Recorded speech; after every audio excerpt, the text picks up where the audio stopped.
Hello and welcome to the Mumbo Jumbo YouTube channel. This is my first time recording a dedicated video for this channel. I thought it would be fun to just kind of sit back, relax, mine a little bit of sand, and have a chat, like a long form conversation, largely unedited. I'm gonna sit back with my microphone and witter on for a little while about a subject that I'm somewhat interested in, which is climbing. I mean, this might be the main motivator for starting this channel, was the ability for me to discuss things that otherwise would not make it onto the main channel at all, at length. Maybe people will listen to it. Maybe people are interested. I don't really know. I don't know. But there's lots of things I want to talk about, you know, and this is kind of like my very soft, marginal live stream. Like, this isn't obviously live, but it kind of is going to function almost like a live stream in that it's going to be relaxed, it's going to be slow paced, and it's going to be chill. The reason that I'm not making it a live stream, well, firstly, I'm kind of testing out how my brain functions speaking for long periods of time with this. So this is almost like a test live stream that isn't live, I suppose. I'm not closing the door to live streams in the future. Obviously, I have done them in the past. But I am extremely susceptible to real-time feedback. You know, like, it's funny. Like, you know, people think that the big YouTubers and stuff like that should have surpassed being regular humans. No, I am extremely susceptible to real-time feedback. I really find it difficult if I am able to read comments in real time, and that kind of dictates like how the vibe of a live stream goes. You know, it's like when the comments are really positive, I'm like, oh man, okay, I need to keep this going, I'm on a really good run. And then when you can see like the real-time feedback of viewers dropping off, or people in the chat, you know, like the chat almost like moves like in waves, and it's funny, you can kind of feel waves in your own energy. I think that's also it, like you can feel waves in your own energy. And then often you see those reflected in the chat, slightly like delayed, but you can definitely feel it. Like you can feel it when your energy starts to wane a little bit, and then you start looking over at the chat and you start seeing an increased density of mildly negative comments or like disinterested comments. You know, maybe it's a bit like, I remember when I got my first car, it was like a Mark IV VW Golf in silver. It was from the early 2000s, and I was excited about this thing, and all my friends were excited about this thing because it was a 1.6 litre engine, so it was comparatively speedy compared to all of my friends' 1.2s. And then we all noticed that like I had maybe bought the most common car in the history of mankind. You know, it honestly felt like Grand Theft Auto Vice City, where you used to find a car and then suddenly every other car that spawned was the one that you were currently in. That's how it felt when I got my Mark IV VW Golf. And I feel like that's what it's like in live streams. You know, you can feel your energy starting to drop down, and then suddenly maybe you start paying attention to the negative comments. Either way, that's why I don't really do live streams too much. But I'm kind of doing this as like a fun little middle ground, something that you can chuck on in the background while I'm mining sound. I will say I'm actually, because I'm so concerned about my inability to do things at long periods of time without like getting distracted, I'm actually recording this audio clip without playing Minecraft. I've got a hands-off keyboard right now, and then I'm going to go back and mine the sand after the fact, which I don't know if that changes things. Maybe it does. Maybe that all feels weird. This is like the sand stuff is now effectively the equivalent of like Subway Surfers playing on the screen, because I wasn't doing it in real time. Okay. We're 4 minutes in, and I have not started talking about what I actually wanted to talk about. Yeah, my schedule recently has been a little bit strange, especially over the past few weeks, and I have... I've been... Okay, I have been beating myself up a little bit about it, just because I seem to be just failing at a lot of aspects. So like this month, December, has been a very, very social month for me, which is amazing. It was my 30th birthday. It was my 10-year anniversary with Vicky, my girlfriend. We've been together for a very, very long time. And like had some fantastic celebrations. And then I've been hanging out with friends and doing all sorts of bits and bobs. Had some family bits happen. yeah, some big things happen throughout the month, which is like all extremely exciting. And then also I've been working on Minecraft videos, and I've been training a lot, and I'm going to get onto the training in a little bit. But in terms of the Minecraft videos, one thing that I've really wanted to do this month, while I'm quite early in the Hermitcraft season, is I've wanted to sit down and like dial in what my plan is for the entirety of the season. Because, you know, now with Hermitcraft Season 10, one thing that I absolutely loved about that season, and I think I'll cherish Hermitcraft Season 10 for an incredibly long time, is like the fact that I started that season with like a really nice idea for an arc for the season. It's not like a storyline. It wasn't massively made up. I'm not like, I struggle a little bit with like hardcore role play stuff. It's just, you know, my brain is like, I'm quite a logical person, and like I think I can do the role play side of things as long as it's kind of like ingrained in game mechanics that I can interact with, if that makes any sense.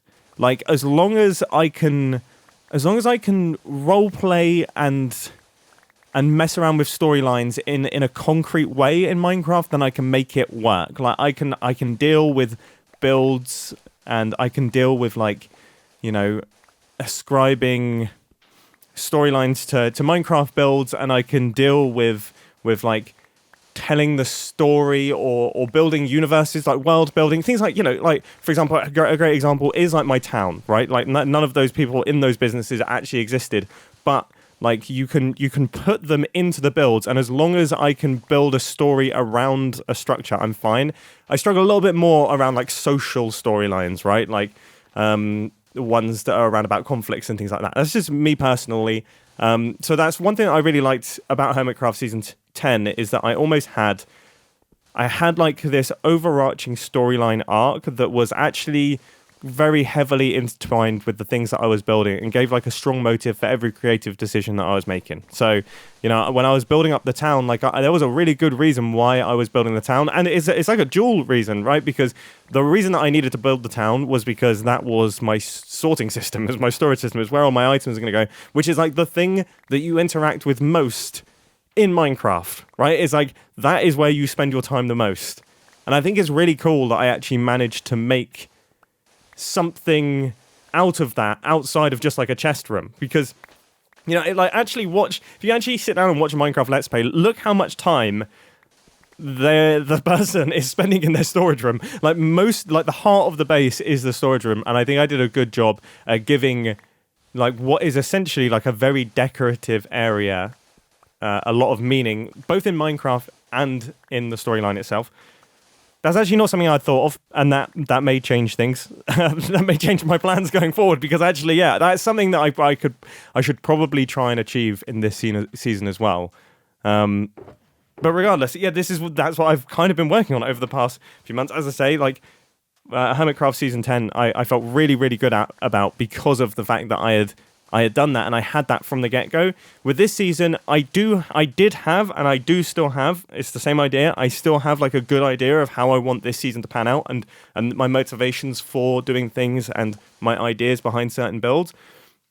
However, it wasn't like as fleshed out as the Hermitcraft Season 10 one, and I've been spending the past few weeks just really sitting down, browsing through ShotDeck, which is a website that has movie stills in it. Funny enough, like as weird as that sounds, it's like I will flick through those and be reminded of movies that I like, and if they're not movies that I've seen, just they're screen grabs from films that are beautiful, and sometimes like the cinematography or the production design or the world building will inspire me, and I'll think to myself, oh, that's really cool. And then you know, also video games as well, old video games that I have briefly played in the past. It's actually made me realize I should play more video games so I can understand how world building in an interactive environment actually works, because I'm coming more from like a movie perspective, whereas actually the Hermitcraft server operates almost much more like a video game. Obviously, we're living in a video game universe, so it makes sense that I would take storytelling elements from video games as opposed to movies. But that's something that I've been working on. It's something I've been thinking about a lot. And it does mean that I'm also in a situation where I want to make sure that any builds that I currently work on like fit in with that idea. so that I don't almost paint myself into a corner a little bit. I say that I had an idea at the start of Hermitcraft season 10. I kind of didn't, actually. The first 3 episodes, I had no plan. Like, I was coming in without a plan at all, and you can kind of see that, right? Like, the first 3 episodes, I build up like this bulbous creation thing, and then I was having fun, and I still absolutely loved those episodes for how like silly and daft they were, and we had like the structural chickens, the slime farm, and then the killing of the llama and everything like that. But like the bulbous creation, the little thing that was sticking out the side of the hillside, that was not in keeping with the rest of the builds in the slightest. Like, you could tell there's a huge disconnect there, and I want to try and avoid that happening too much in this season, and that is why I'm extremely happy with what I've built so far, because it is very, very in keeping with what I'm going to be doing for the rest of the season.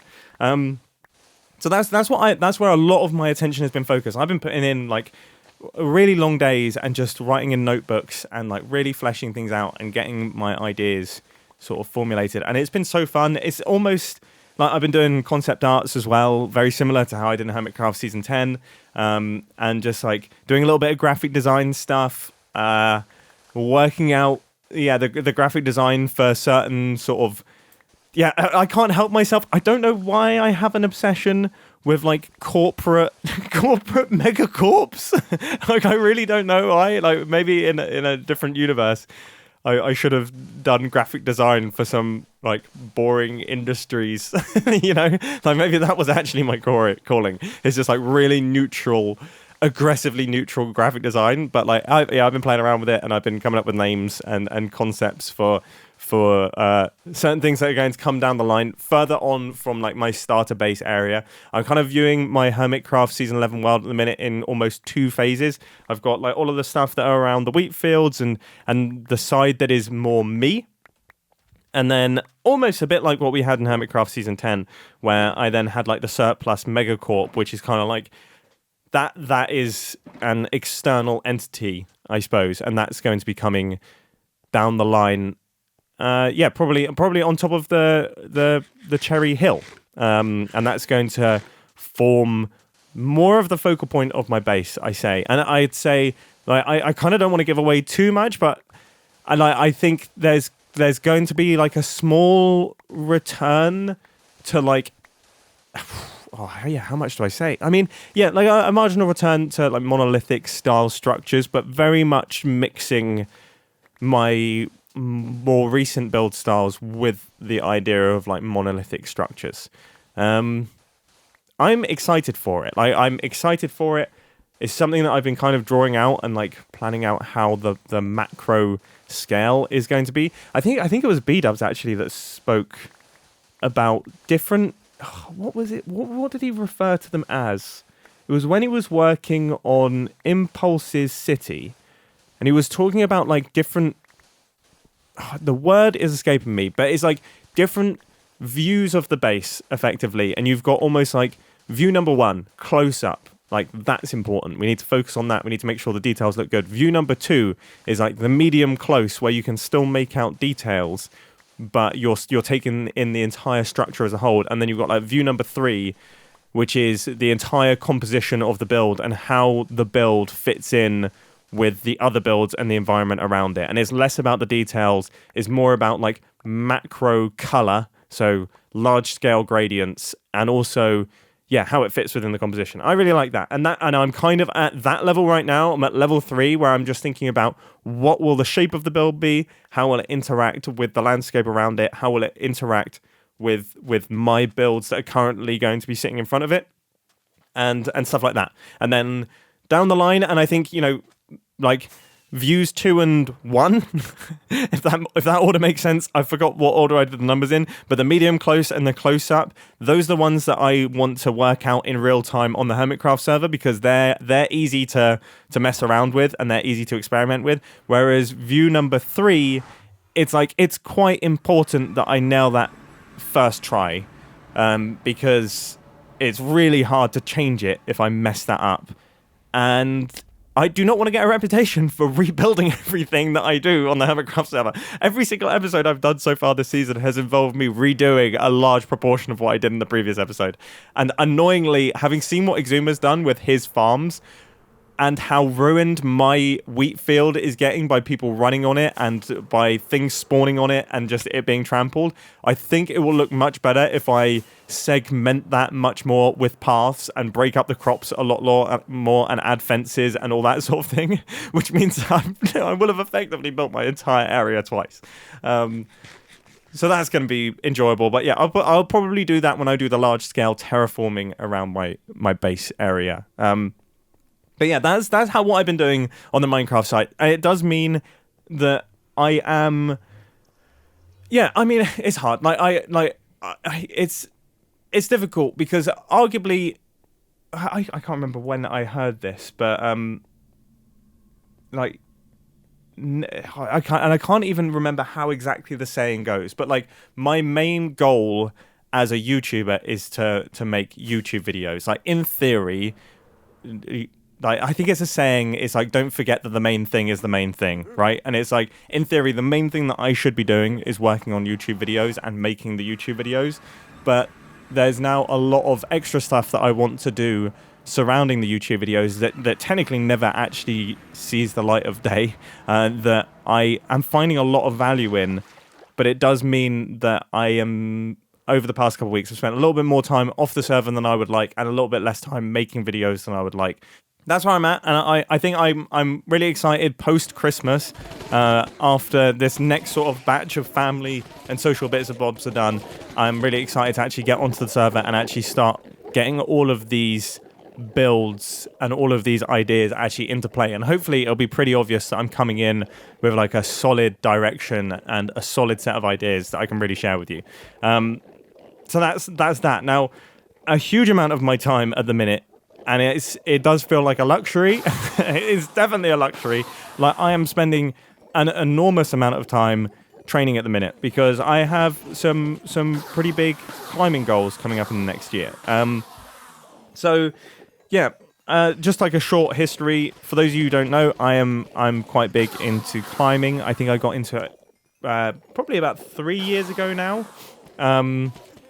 And yeah, I mean, I basically signed up at my local bouldering gym, which, like, I would say, I think I recently heard a statistic. I'm fairly certain bouldering has recently surpassed rugby in terms of number of people participating. I think it has, at least in the UK, it has one of the highest participations of any sport, and I think that makes so much sense because if you haven't gone climbing before, it's an incredibly fun thing that you can do. And the main beauty of climbing is that regardless of how good you are, you can climb with other people. Like I've been climbing for 3 years. You could, on your first day, climb with me and my session would be fundamentally unchanged. It's always difficult when you're like trying to get into a sport. Like let's use an example of tennis, right? Tennis is like quite a common sport that people get into. And, you know, you say to your friend who's been playing tennis since the age of 5, you know, and they're now 25, and you say to them, you know what, like, I'm thinking about getting into fitness a little bit. I think I might go play tennis. And they go, oh, that's great. Yeah, fantastic. Like, yeah, we can go down to the court and have a knock around. For either person, this is going to be a rubbish time. No, for the person whose first session it is going to be a good time, right? But obviously the person who's been playing for 15 years, like, they're doing it out of the kindness of their own heart, which is fantastic. And like, obviously, you know, if you are a tennis player, that's a great thing to do and you will have great fun with your friend. However, if your friend then goes, mate, that was the best. I absolutely love playing tennis. I think I'm going to do this 3 times, maybe even 4 times a week, for 2 hours at a time.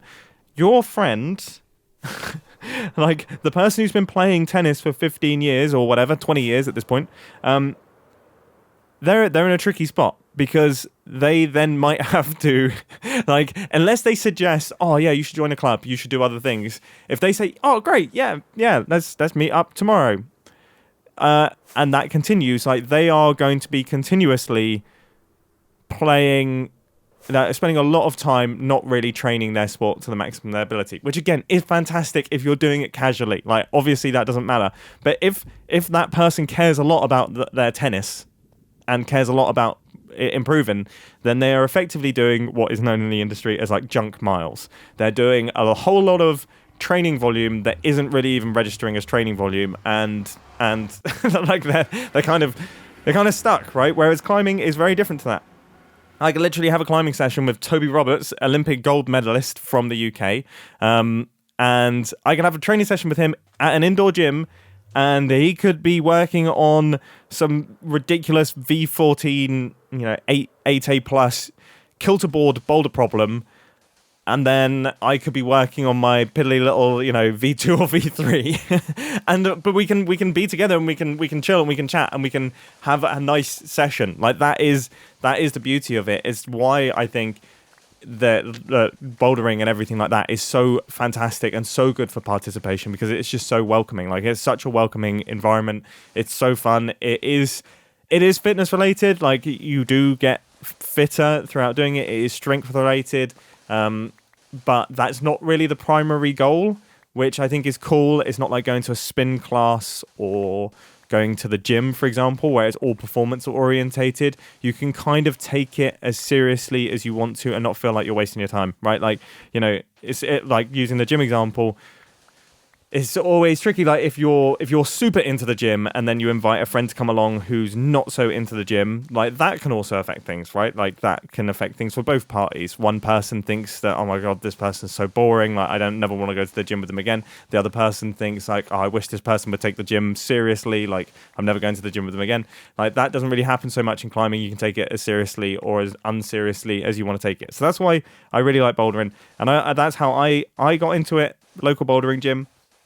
And I kind of fell in love with it quite quickly. I think it works quite well with my brain. It was also, I used to do Brazilian Jiu-Jitsu, which is also a kind of similar sport in that it's problem solving and physical. I think I kind of enjoy that. There's like a huge element of problem solving, but also a huge element of physicality, and that's interesting to me.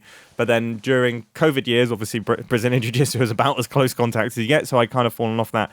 And I'd spent like a year and a half not really finding anything that I was super passionate about. I liked cycling, but cycling was very performance orientated and was honestly more of like a sufferfest that I was using as a way to just maintain my fitness. Whereas climbing, I was very intrinsically motivated to go from the jump, even though I was, and still am, like, but specifically when I first started, I was like one of the least natural climbers ever.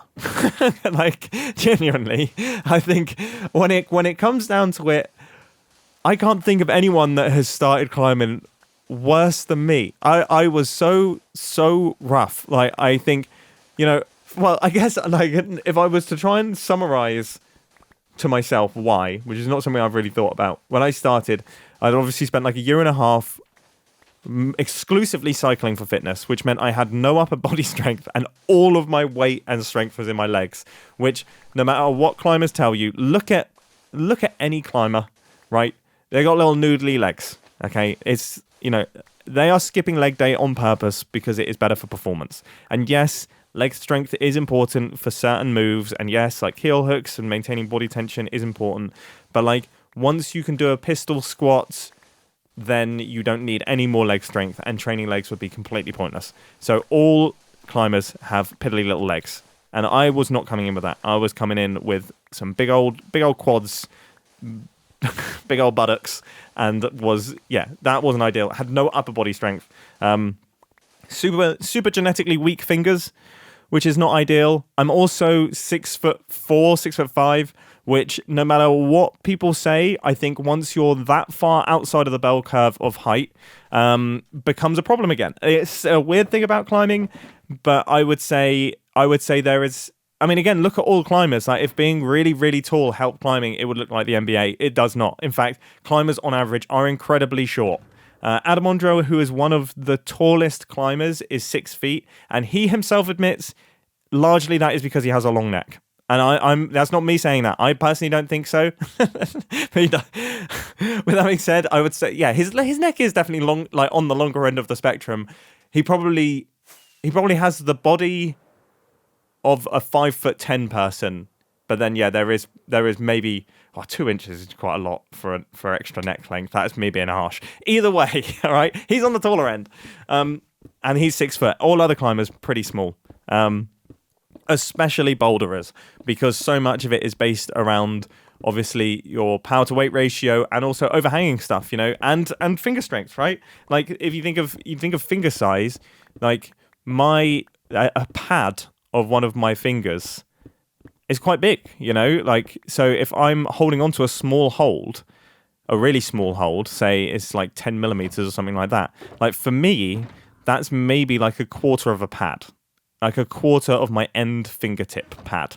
Whereas like someone with smaller fingers than me, that might be a half or maybe even like their full pad, 3/4 of a pad. And that makes like a big difference to your ability to hold on to razor thin edges. So yeah, for whatever the reason, whatever my excuses are, I started off climbing pretty terribly. And it took me like a long time to build up any skills or anything like that. So yeah, I kind of exclusively bouldered for about the first year, maybe first 2 years. In fact, I went on my first like year and a half. In fact, okay, so for the first year, I kind of climbed quite casually, despite the fact that I really, really enjoyed it. I was still quite focused on maintaining my cycling fitness, as I cared a lot about that, and it was.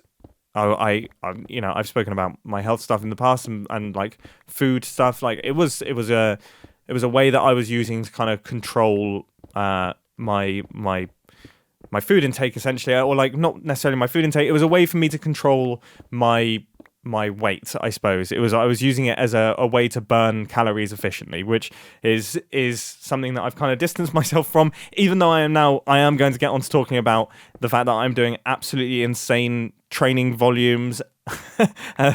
Like it's for a different reason. At the time, it wasn't coming from the best place, and I had a tricky view on food and exercise. But yeah, so for the first year, I was doing it quite casually. Then for the next year, I was almost exclusively bouldering. Went on my first bouldering trip, which I went to Fontainebleau in France, which is amazing, but really, really hard climbing. Realized that I was still really bad, but was inspired. Started taking training a lot more seriously, and then I think, last year. Okay, so I've been climbing for nearly 4 years, but then the first year was super casual. Okay, that's interesting. And then so last year I went on a few bouldering trips, and on the second bouldering trip, kind of came to the realization we had been rained off in Font, and then we had traveled down to like a strange crag or like a strange bouldering area called Targasson, which is super cool. It's super beautiful. It's right at the very south of France in the Pyrenees, right on the France-Spain border. It was really, really pretty, and it was surrounded by the Pyrenees, like these beautiful mountains. And I haven't actually really spent that much time, or at least at the time, I hadn't spent much time in the mountains. I was kind of sat there, and we were looking through the bouldering guidebook, and we went down. This is me and my girlfriend, and my girlfriend is also a super sight climber. So the pair of us well into climbing at this point. But we were sort of like, we were in through the guidebook. We found some boulders. We got the bouldering pads, and then we were like walking through this sort of slightly damp forest. We found this like quite short boulder, which was it was probably only about 2 meters tall. It looked much bigger in the guidebook, so it looked like this absolute king line in the guidebook that both of us were really excited to try. So then we put on our bouldering pads, we went out, we found this boulder, and it was actually not the most king line. It was a kind of for me, just about head height boulder. And it was like the start of it was really hard, where in the guidebook again, it looked like the start would be, the start handholds would maybe be like, I don't know, 3.5 feet off the ground. So even though it was a sit start, like you'd be able to pull yourself on quite nicely. In reality, like the starting handholds were like 2 feet off the ground. So then a sit start in bouldering. Yeah, this is hard to explain for non-boulderers, but yeah, effectively a boulder problem outdoors. You have 2 start holds that you have to start your hands on, and then you top out by following a line, getting to the top of the boulder. As weird as it sounds, and it is a strange sport. And I think this trip confirmed to me that it was weird, because we were surrounded by these amazing Spanish mountains, or Spanish-French mountains. Super beautiful landscapes, and we were in this damp forest, and I was just completely incapable of getting myself off the ground, because like being quite tall, I was so scrunched up, like I couldn't pull down on the handholds at all. Like my elbows were all like scrunched and weird, and my knees were above my head. I couldn't get my feet onto the things. I'm getting frustrated even thinking about it now. I was just pulling as hard as I possibly could, and not moving a single. Like I don't even think I even mildly de-weighted the pad. Like if I had a scale underneath me, I don't think it would have changed at all. I would tense up fully, and I would be shaking, and I would not even move a millimeter. And then I just realized in that moment, I was like, what am I doing? I was surrounded by mountains. Look at this inspiring terrain, and I can't get off the ground on this stupid boulder. And in that moment, I decided I'm switching over to sport climbing. Now, sport climbing is sort of the climbing that people probably picture when they imagine rock climbing. You've got a rope that you're attached to. So bouldering is no ropes. Oh my goodness, I just realized I haven't explained this. Bouldering is no ropes, and you've got pads that you land on, but normally you're ascending things that are quite small. In this case, very small.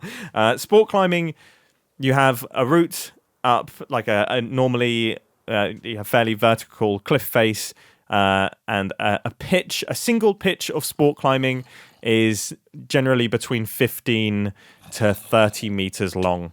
And you climb up with your rope attached to you. You're gradually clipping quick draws that you bring with you, which is a pair of carabiners with a sling between them, and you clip into bolts that people have drilled into the cliff face to create a line, and you clip your quick draw, and then you clip your rope into it, and then you are belayed from below. So this does mean that as you climb up past your clip, if you were to fall, you would fall the distance to your previous clip, and then that distance again, and then the slack in the system, and then the stretch in the rope. So that's where you get those slightly dramatic looking falls. They're called whippers.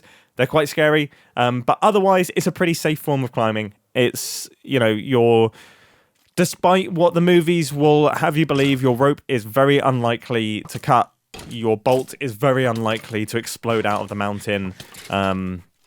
It's very unlikely that anything serious happens to you. So it's like a pretty safe form of climbing. And yeah, I had this, both me and my girlfriend Vicky, we had this realization at the foot of this boulder that is actually what we wanted to do. So yeah, we started learning how to sport climb. God, this is a long story. But yeah, we started learning how to sport climb because it involves some slightly complicated belaying techniques, and you're kind of managing how much slack is in the system, and it's all a bit complex. It's especially complex given that I am very tall and pretty heavy, and my girlfriend is much shorter and very light. There's a big weight difference there, so if I take a fall, she gets fired up into the air, so it makes her experience a lot more complicated. But it's also complicated for me because I'm heavier. If my girlfriend falls, she will get a really hard catch, because it's effectively like the rope is attached to like a concrete block, so she'll get slammed into the wall. So I actually have to jump up and give her like a softer catch, almost like a crumple zone in a car. Regardless, didn't expect to be getting into the intricacies of lead belaying during this video. Regardless, we started getting into sport climbing. That was cool. And actually, yeah, while we were on this bouldering trip that I just discussed, we did some hiking in the Spanish Pyrenees and everything like that. And then I was like, you know what? Like, we are not that far from Chamonix, and I've always been curious about going to Chamonix. Like, I've always wanted to go to that town, see the mountains there.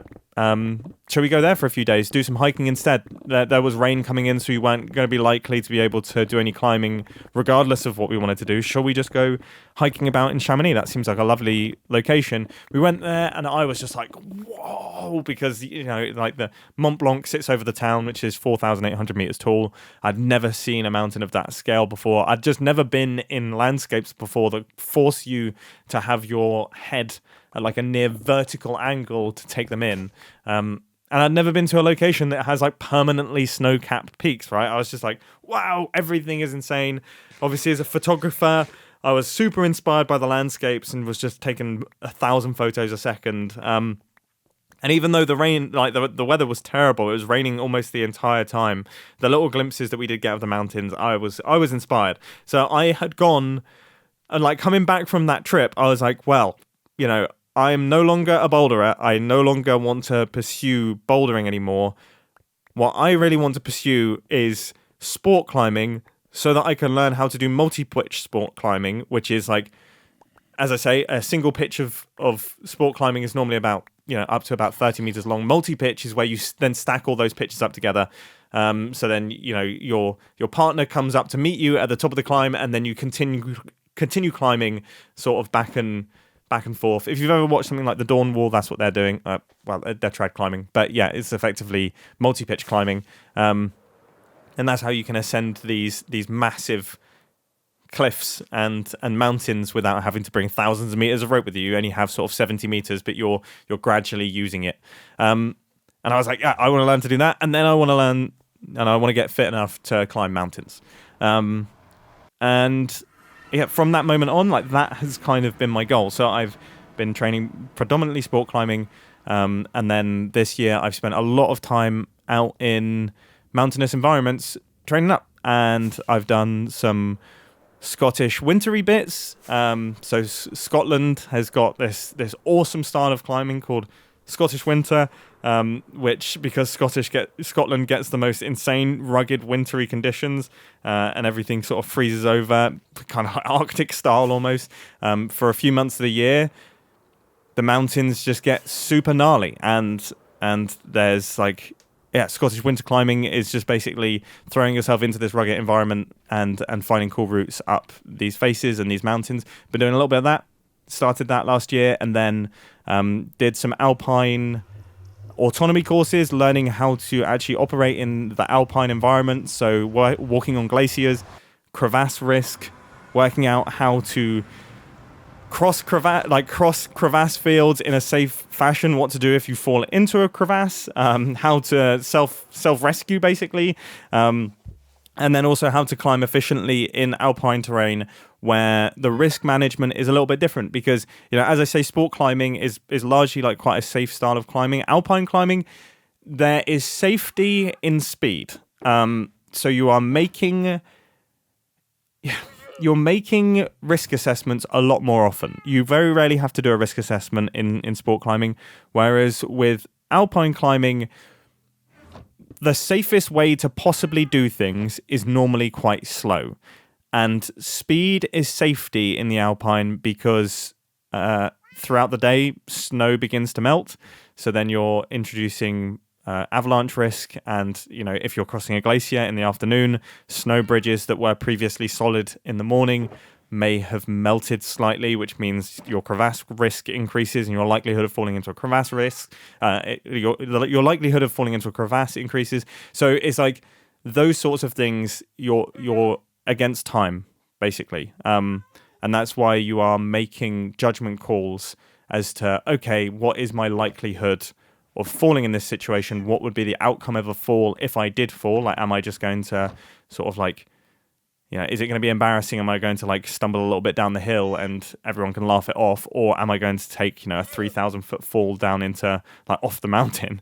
And then how easy is the terrain to travel across? Am I effectively walking on a path just very high up, or am I actually on a rock climb? And do we need to pitch this out, or do we simul climb, or do we effectively free solo it? What do we do? So that's what that Alpine autonomy course was all about, just kind of teaching you the techniques and giving a rough introduction into that sort of risk management. I've been doing a lot of reading as well, but then my main goal for the second half of this year really has been improving fitness. Because like bouldering and alpine climbing, although technically are climbing, shows the breadth of the spectrum that you have, right? Because someone doing a 45-degree overhanging boulder that is 2.5 meters long on 10mm edges is one type of fitness, and then someone ascending Denali from the glacier to the summit, pulling a 150-pound sled with 50 pounds on their back to base camp, and then gradually ascending somewhere in the region of, 5,500 meters up snowfields, is also technically in climbing, but you can understand they use very different engines, in terms of fitness. The boulderer would not be able to do the Denali thing, and I highly doubt the Denali person would be able to do the hard overhanging boulder problems, at least with ease. So effectively, as much as I'm obsessed with climbing, a lot of my training over the past 6 months or so has actually shifted more towards cardio workouts. And recently I have been just doing an actually quite bonkers amount of volume of just fairly low intensity slogs. Because I have a goal coming up in January that I would like to climb Cotopaxi, which is a volcano in Ecuador. I think it's about 5,800 meters tall, so there's a decent chunk of altitude there. The actual amount of ascent that you do on summit day is about 1,000 meters, I believe, from the refuge, which isn't a heartbreaking amount. I regularly ascend 1,000 meters or 3,000 feet, or 3,500 feet of elevation in basically every hike I do. I effectively do that all the time. That's completely chill for me. But the altitude is something that I am concerned about. So effectively, I'm really working hard to make it so that I move efficiently and I can operate well and quickly in a heart rate zone known as zone 2. So for me, my heart rate zone 2 is somewhere between sort of 100... sorry, my OBS just did something absolutely insane. So for me, zone 2 is my heart rate being somewhere between 130 and about 150 beats per minute. And I'm working really hard to just keep my heart rate in that zone for long stretches of time, sort of in the region of 3 to 4, 5 hours, multiple times per week. So currently I'm doing about 20 hours of training volume per week, just doing low intensity cardio. Now, what does this look like? It looks like a lot of things. It's a lot of running. So I'm doing a lot of sort of 15-kilometer runs, which generally take me now around about an hour and 15 minutes, an hour and 20 minutes. An hour and 15 minutes to do 13 kilometers. Wait, let me get this right, because I really don't want to give myself insane statistics. All I know is, it's funny, I only really look at my pace, and then I have a loop that I do that I know is somewhere around about 30 to 15 kilometers. But yeah, I know that I can now run 10 kilometers in about 51 minutes with my heart rate staying in zone 2, which feels quite good to me. I'm happy about that. And normally I'm doing sort of 1 or 2 15-kilometer runs per week. I'm doing a lot of Stairmaster workouts. So I literally just came back from the gym. I just did 500 floors on the Stairmaster, which I think is roughly the equivalent of 1,500 meters. Or, what would that be? 4,500 feet?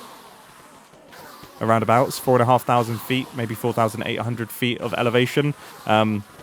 With a 13-kilogram pack on. I look completely insane. 13-kilogram pack on, and that takes me around about 2.5 hours. Again, this time, my average heart rate was 137, which is perfect, purely in zone 2, absolutely chilling. So I'm doing tons of that. Whenever the weather is nice, I'll try and get out to my local hill and just do a bunch of hill repeats on that. But unfortunately, I live in quite a flat area, so my local hill isn't actually that steep. So it's actually hard for me to get my heart rate up right now. I've increased the weight of my backpack all the way up to about 18 kilos, and I still can't get my heart rate high enough on the hill without like starting to almost jog up it, which doesn't feel like that's that specific to the training that I'm doing. So that's why I've started introducing the Stairmaster a little bit more. I also have to do a lot of walking down the hill when I'm doing my hill repeats, which like I know that's going to be part of mountaineering, but equally walking down a hill with like a near 20 kilo pack, like probably in the region of like 40 times a week, seems like it is a good way to just for me to injure my knees ahead of the trip. I've done a lot of hiking downhill in my time. I don't know if I need to train it too much more, so that's why I'm kind of like sticking to the Stairmaster, as it feels like a good way to just get more efficient miles, where I'm just going up like an infinite hill that I never have to come down. And it's steep. It's like nearly 45 degrees, and I'm not like hanging over the handrails or doing anything like that. I will rest my knuckles on the heart rate sensors, because otherwise if I lose focus for too long, I'll be listening to an audiobook and I'll start like zoning into that, and then I gradually, if I don't have like a reference point for where I am on the Stairmaster, I'll just start like going off the bottom. So I need my knuckles on it to know where I am. But other than that, yeah, I don't take any weight off. So that's basically what I'm doing. Just doing stupid amounts of cardio volume, like fairly low intensity, and then I'm still doing sort of like 2 or 3 sport climbing sessions per week, which effectively function like interval workouts almost. Like I'm mainly chilling out and then try really, really hard for a short space of time. And normally, 2 or 3 of those sessions per week, between 2 to 3 hours each. And that's it. Like that is me. And I'm having a lot of fun. Like I'm really, really enjoying it. I'm really enjoying how fit I am feeling. This is definitely the fittest I've ever felt. There's lots of things that I used to do. For example, it was always a life goal of mine to run a sub 1 hour 10k, and now I run like a near 50-minute 10k at a fairly chill heart rate, and that's pretty cool. I'm enjoying all of that, and it makes me excited for what this next year is going to come with, because so Cotopaxi is a very tall mountain. It's probably, funnily enough, like as high altitude as I ever want to go. I mean, there is a chance. So, like, here's the thing. Cotopaxi is in an area of Ecuador that also has Chimborazo. Chimborazo is 6,300 meters. It's a lot steeper, a lot harder. It is nearby. If Cotopaxi feels very good and I get up to the top and it's breezy, like I'm talking, it's breezy, then I will probably sign up to go up Chimborazo as well. You have to take a guide with you on Cotopaxi and on Chimborazo. You can't do them unguided. So I will talk to them and I will see what they say. Because if I breeze up Cotopaxi, then Chimborazo is a lifetime goal of mine. It's something that I am interested in. It's 6,300 meters. It's big. And yeah, I don't know. I've never been that high before. I don't know how affected by altitude I'm going to be. But that's why I'm doing the best I possibly can to just, train up and feel altitude ready effectively. But then in terms of long-term goals, like despite these current high altitude goals, which these are higher altitude, I suppose, I don't actually have many like true high altitude mountaineering goals. Like maybe there is a world where Aconcagua, which is nearly 7,000 meters, that sounds interesting. That's like a long trekking peak. There's no real climbing involved. It is just a kind of hike to the summit. Just it's cold, it's high altitude. Denali, I am curious about because it's just such an epic mountain. It's so isolated. You climb it from the glacier, and it is like a proper slog. But yeah, using the normal route, it is more of a trek. There are steep ice fields, and it's a lot of like winter camping experience. Obviously, it's in Alaska, so it's just cold from the get-go, and then you're near 6,200 meters, I think. So I'm curious about that, but that is really all of my high altitude or higher altitude. It's not even, I don't even think they're considered high altitude, right? Like high altitude is almost like 7,000 to 8,000 meters. So that's really where I top out. I don't have any ambitions for high Himalayan ascents. You know, I'm not going to be climbing Mount Everest. I'm not going to be climbing K2. None of those things are really on the cards for me for multiple reasons, right? It's like, firstly, they're just obscenely expensive. They're so expensive. Secondly, like tackling the elements like that is, and that level of altitude sickness and that level of just feeling like death doesn't interest me. And also I think I would rather put my time and energy into slightly lower mountains, but maybe increased technicality over time, as opposed to just overall height. So I mean, my goal after this little Ecuadorian trip is for the rest of this year to get more experience in the Alps, in the French and the Swiss Alps, and do progressively more technical routes and technical summits throughout the year. And hopefully by next year, and by next year I mean 2027, I suppose. Hopefully by 2027, I will then be introducing actual rock climbing and like pitches of actual climbing into Alpine ascents. Because currently a lot of the stuff that I'm doing in the Alpine is mainly trekking. I'm doing basically higher altitude hikes, just long slogs. And yes, there are technical elements, and sometimes there's scrambly bits, and obviously, you know, you're in ice axes and crampons, you're on steep snowfields, and like definitely Chimborazo, for example, has areas of ice that are sort of 40 to 50 degrees, so they're definitely steep, and you wouldn't want to fall off them, but they're not like, you're not doing massively technical climbing, and that's something that I would like to introduce. And down the line, yeah, that is my goal, is to do technical ascents in Alpine environments. Why do I like Alpine environments so much? I mean, it's a good question, you know, because they are hostile and they're not massively enjoyable at the time. And it's something that I have like a complicated relationship with. You know, obviously I'm not like a thrill seeker. Like, I don't want high adrenaline. I don't want to feel like I'm on the edge of death. If I'm feeling that, then things have probably gone wrong. I like that the process of controlling as many variables as possible to make it as safe as possible. I find that enjoyable. I definitely think that the harder climbs and things feel like a realization of a lot of hard effort and time put into both like perfecting the skills, perfecting your systems, like gear research and getting your gear dialed, and also all of the combination of all the fitness and the training that you've done.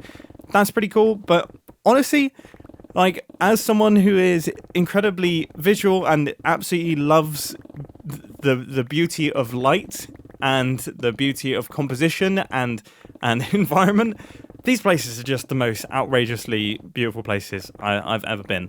And just like the way that they shift and change over the course of the days. I mean, like, the extra beautiful thing is that because of the nature of Alpine climbing and the fact that you are against the clock and you don't want things to melt, you do have these brutally early starts, the famous Alpine starts, where you're kind of setting off from the refuges or from camp at like 2 a.m. It does sound horrible, and trust me, it is horrible. You really don't want to leave, but the coolest thing is that you are often then climbing through the sunrise. And you are watching the sky. Well, firstly, like, when you leave the hut, like, obviously there's very little light pollution in any of these places. You have crazy starry skies, which already looks completely nuts. And then gradually, you know, you get this slightly like bluish glow, and you start being able to pick out features. And then suddenly, like, the tops of the mountains will light up in like a pinky alpen glow, and it's just like, oh, you know, it's so insanely beautiful. And being able to spend time in these places is like, yeah, is an absolute luxury. I feel incredibly, incredibly fortunate to be there. I've never not felt insanely fortunate to be there. And like, yeah, they're the best, you know. And like, even just some of the refuges, you know, like when you're staying in some of these little huts that are throughout the Alps and everything like that, and they're there to set up to house climbers who have got ascents and things. They're just kind of, you book them, and they are like way out there, just like waking up at some of those huts, or even just, you know, spending an evening at the huts and seeing the sunset over the area around them. It's crazy. Like, it really is. For me, someone that didn't really ever experience massive Alpine environments when I was younger, it feels completely insane to me that places like this exist and that people interface with them regularly. So yeah, like that honestly is like as my as like a photographer and someone that loves that sort of thing, like that is my main goal. I love being able to access these spaces, and the only way that you can access these places is through your abilities, right? Like that, like unfortunately, like they're not accessible. Like some of them are. Like don't get me wrong, some of them are. Like some of them you can get a lift up to. You know, in Chamonix they've got the Aguida Midi, which takes you all the way up to 3,800 meters, and it's like this amazing ski lift on a spire that hangs way above the town. It's epic. It looks fantastic, and obviously alpinists regularly take the Aguida Midi and then descend off the Aguida Midi ridge to do some of the routes up there, and that is awesome. That is so cool. But the majority of these locations in the Alps are only accessible via your own abilities. You have to get there under your own steam, which is, I mean, that's a complicated debate. Is that cool? I don't know.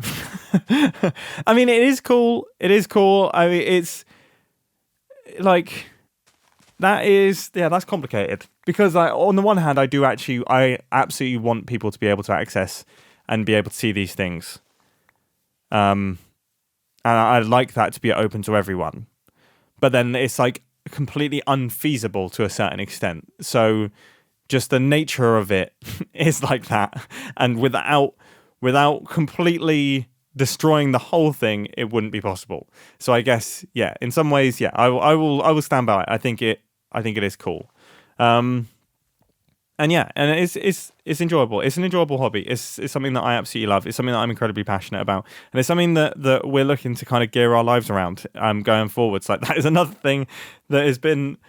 Oh, do I talk about this? I mean, yeah, like there's definitely where we currently live is very flat. It doesn't really have access to much of the outdoors of anything. We do have some sport climbing somewhat nearby. It's about 3 hours away. Other than that, any and all climbing and everything that I do is is indoors. And even my local hill that I mentioned earlier where I was doing my hill repeats is sort of like, you know, it's like that. It's not very tall. It's like 150 meters of ascent. So to get a meaningful amount of ascent in a workout is you have to do sort of 10 loops of it, which does get a little bit tiring, does get a little bit boring. It is just a grassy hill. So I think that is something that over the next couple of years is potentially going to shift, and we are potentially going to move away to somewhere slightly more mountainous. Whether that is somewhere like Chamonix, I mean that would be nice. Like not 100% certain just yet, but there's definitely things that we've started playing around with and started looking into and started sorting. But obviously, moving house is pretty complicated. Moving house and moving country is also quite complicated. Moving house, moving country to a country where you need visas and everything like that because of leaving the European Union, extra complicated.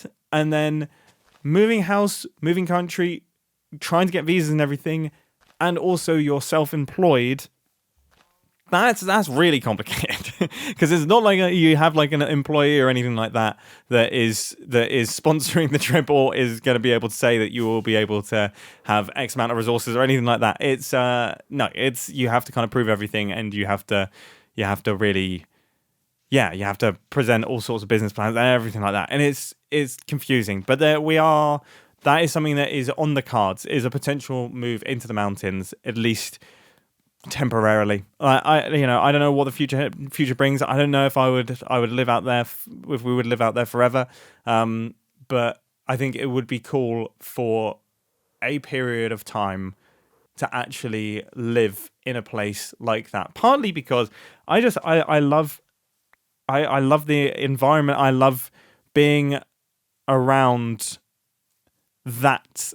Like, I love being around the access to it. You know, I think it's cool. You know, you like when you're in the town, you're surrounded by people who are excited to be there, and you can tell when the conditions get good. Like there's like a buzz about people who are looking to head out, and they're looking up routes, and you got people in cafes discussing like what the conditions are like and where they're going. I am gonna have to get better at skiing if I was to live out there. That's the only thing. But yeah, that's something that I've also been working on. So my time is has been all over the place. I've been having many headaches, and I've been scratching my head on a lot of things because I'm extremely confused. I'm also the worst person in the world at admin, and as many people on the Hermitcraft server will tell you, I'm also absolutely dreadful at replying to anything in a timely fashion. That is my worst quality as a human being. I'm disastrous at it. So that's been fresh. Trying to communicate with like professional individuals who are trying to sort things out for you and like get documents sorted and everything like that, and like lawyers and everything. And I'm just like, ghost them for a couple weeks and then respond being like, oh yeah, sorry. Not ideal. But yeah, I'm working it out, and you know, it's coming together. It looks like it's going to be an exciting few years. Yeah, I may have turned 30, and to many people in Gen Z, I mean, technically, I think I am like right on the border. I don't know. I'm probably going to get roasted in the comments for saying that. I'm fairly certain I'm like right on the border. But yeah, I mean, I saw like an Instagram reel the other day about, you know, how when were you born? When would someone have to be born to be considered old? And way too many people were starting with something in the 2000s. Someone said 2006. That's wild. 19's old? What? But yeah. So yeah, even though I am apparently near death, like I'm for the grave, despite this fact, the next few years are looking pretty cool. And yeah, it turns out that actually things don't get boring after the age of 30, and they continue to be just as exciting as they were before. And I think that probably does it for today. That was a weird one. I don't really know what I talked about. I don't know. That was a strange kind of setup. I just kind of sat and chatted. I hope that was somewhat interesting. I think I mainly just stuck on the... yeah, I probably just spoke a lot about the technicalities of weird types of rock climbing. Yeah. Oh, it's going to be a joy. Well, I don't have to edit this one, I suppose. This is all done. That's kind of exciting. Now I've got to mine a bunch of sand in silence. I definitely should have done that while I was talking. That would have been more efficient.